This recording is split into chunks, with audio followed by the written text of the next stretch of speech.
Politikanët britanik që etiketojnë shqiptarët, ta mbyllin gojën, ta mbyllin atë dreq goje, e të mos i përmendin shqiptarët për asgjë përveç se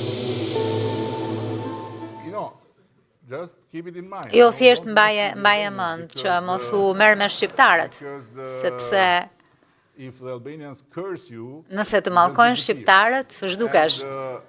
Dhe unë erdha këtu sepse mu kërkua të vija nga miq mjaft të mirë të Shqipërisë këtu dhe e ndjeva të vija që ta gjeja, por gjeta gazetarë që flisnin për të.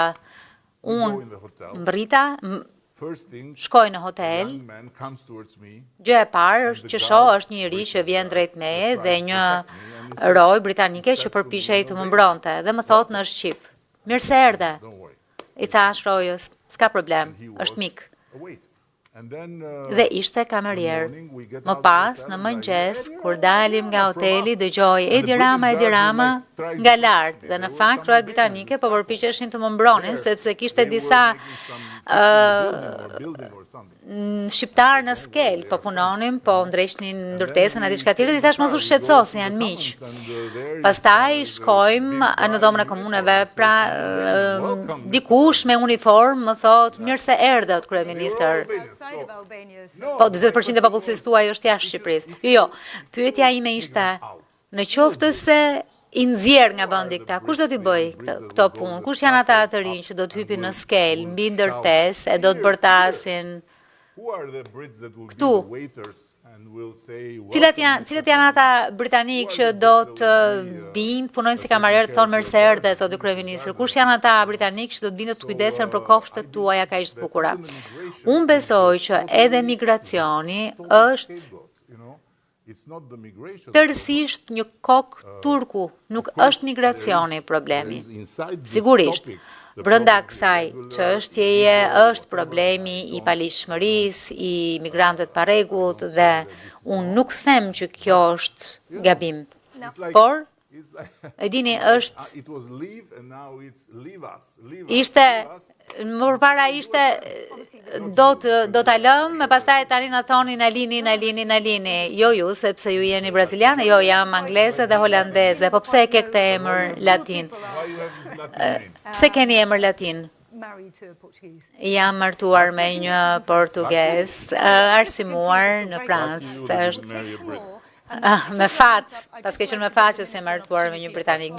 Ai nuk ka ardhur me ska, po ambasadori ynë ka ardhur kështu. Në fakt, ambasadori ynë ka ardhur me ska dhe është ambasador. Ju keni ardhur me viza, jeni askush. Pra, varkat e vogla kanë sjell shumë njerëz me ëndra, ambicie dhe që kanë dashur të luftojnë dhe që i bëjnë nder shoqërisë britanike. Nuk e di Andi në qoftë se ka ardhur me vark apo me vizë, po nuk ka rëndësi. Ajo çfarë ka rëndësi është që të paktën komuniteti ynë i shqiptarëve këtu po jep mjaftueshëm Britanisë që politikanët britanik që etiketojnë shqiptarët, ta mbyllin gojën, ta mbyllin atë dreq goje, e të mos i përmendin shqiptarët për asgjë përveç se për gjëra shumë të mira, sepse shqiptarët po japin energji, po ofrojnë shërbime, po punojnë fort, janë krenar, që janë pjesë e këtij komuniteti të madh, njerëzit të kësaj shoqërie të larmishme, kështu që kushdo që i prek duhet ta mbyll atë dreq goje. Përveç me jesë do të them diçka, po s'po i prek. Pyetja më e dukshme është, a ka një alternativë përkundrejt Bashkimit Evropian? Natyrisht, administrata e Shtetit Bashkuara të Amerikës aktualisht është mjaft armiqësore me BE-n. A ju duket, kryeministër, se ju duhet të zgjidhni? Ka një alternativë kundrejt Bashkimit Evropian, në qoftë se ka një alternativë kundrejt lirisë së lëvizjes, kundrejt të drejtave të njerëzit, kundrejt shtetit së drejtës. Më gjeni një alternativë për kundrejt këtyre 3 gjërave dhe mund t'ju them që ka një alternativë për kundrejt Bashkimit Evropian. Të gjithë ata që duan liri, të gjitha lirit, përfshi lirinë e lëvizjes, të gjithë ata që duan që të drejtat e njeriut të jenë të padiskutueshme për herë, të gjithë ata që duan që shteti së drejtës të jetë gjithmonë i paprekshëm, ka vetëm një alternativë: Bashkimin Evropian.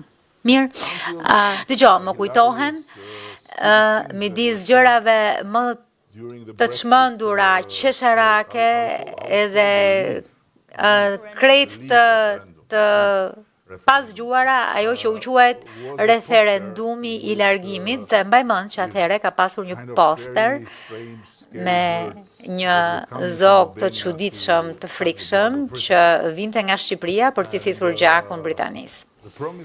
Premtimi ishte: largohuni nga Europa dhe ata s'do të vinë më. Pa gjeni. U larguan nga Europa dhe Shqipëria është bërë një temë edhe më e madhe. Sepse unë besoj që problemi nuk janë shqiptarët, apo të huajt, apo migrantët. Problemi është ku të gjejmë kokën e Turkut për këtë vendim katastrofik të largimit nga Europa, sepse është katastrofik.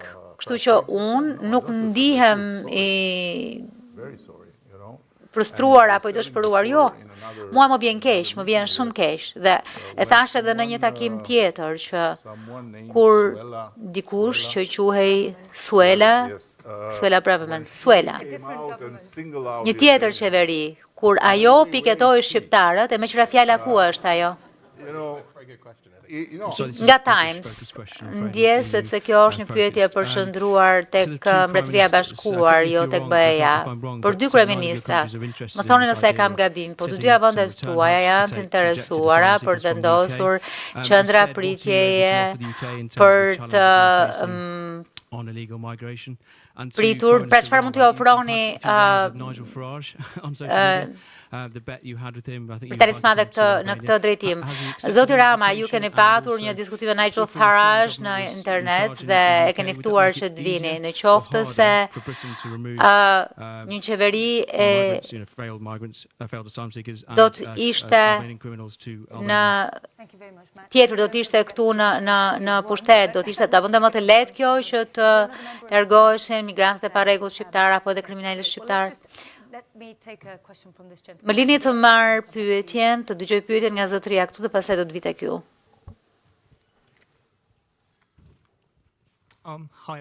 Përshëndetje të gjithëve, unë jam Gëzin, jam gazetar i pavarur. Pyetja ime për panelin do të ishte lidhur me çështjet e Ballkanit Perëndimor.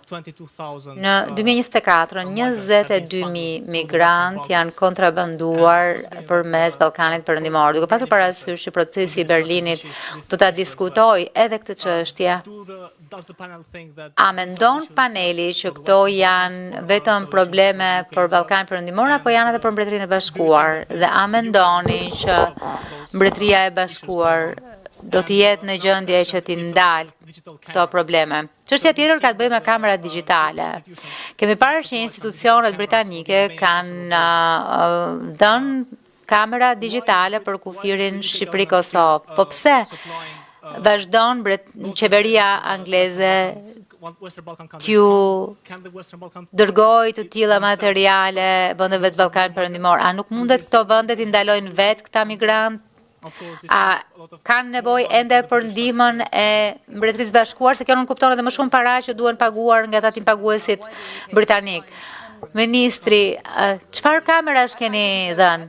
Nuk e dija, çfarë kamerash keni dhënë? Keni dhënë kamera për kufirin shqiptar kosovar? Unë jam pjesë e Ministrisë Jashtme, por kur vjen fjala për bashkëpunimin midis vendeve dhe agjencive të lizë batimit, unë e mirëpres këtë bashkëpunim, sepse është një sfidë që na përfshin të gjithë, sidomos kur ka grupe kriminale apo banda që përfshin në trafikim. Kështu që ne jo vetëm kemi një regjim të ri sankcionimi, por gjithashtu kemi vënë në shënjesër dhe shumë individ në mbar botën për këtë lloj kontrabande e trafikimit që na prek të gjithëve. Kryeministër, për të kthyerit, çfarë mund të ofroni? Çfarë tjetër mund të ofroni? Çfarë keni tjetër për të ofruar? Ne kemi diell, ju s'keni diell. Mund të ofrojmë ushqim, mund të ofrojmë argëtim, ju s'keni argëtim. Ofrojmë plazhet mrekullueshme, diversitet, mikpritje, gjithçka që ju mungon këtu. Çfarë tjetër mund të ofrojmë? Po Nigel Farage e ka pranuar kur do të vi? Jo. Tani seriozisht, ministri përmendi diçka që është thelbësore dhe ka qenë një luftë që e kam bërë për një kohë të gjatë me një sër kryeministrash britanik. Po ka ndryshuar kaq shumë kryeministra brenda një kohe kaq shkurtër sa që ishte pamundur që t'i mbaje mend. Më së fundi kemi nisëm me Rishi Sunak dhe vazhduam me kryeministrin Keir Starmer dhe me qeverinë laboriste, diçka që është thelbësisht ndryshe krahasuar me atë që ka ndodhur për shumë vjet, që është lufta kundër krimit organizuar dhe rrjeteve të trafikimit në terren së bashku, për të shmangur të gjithë kanalet burokratike të shkëmbimit të informacionit, të pritjes. Dhe pastaj që kjo të na çojë që të pajsojmë njëri tjetrin dhe ka funksionuar në mënyrë fantastike dhe jo vetëm ka funksionuar në mënyrë fantastike, por ka funksionuar në të tillë mënyrë që besoj se është e qëndrueshme. Pra nuk është një operacion, është një përballje sistemore përmes sistemit me këtë sëmundje të rrjeteve që trafikojnë njerëz. Pra nuk ka të bëj me njerëzit që vinë lirisht këtu, por për njerëzit që trafikohen dhe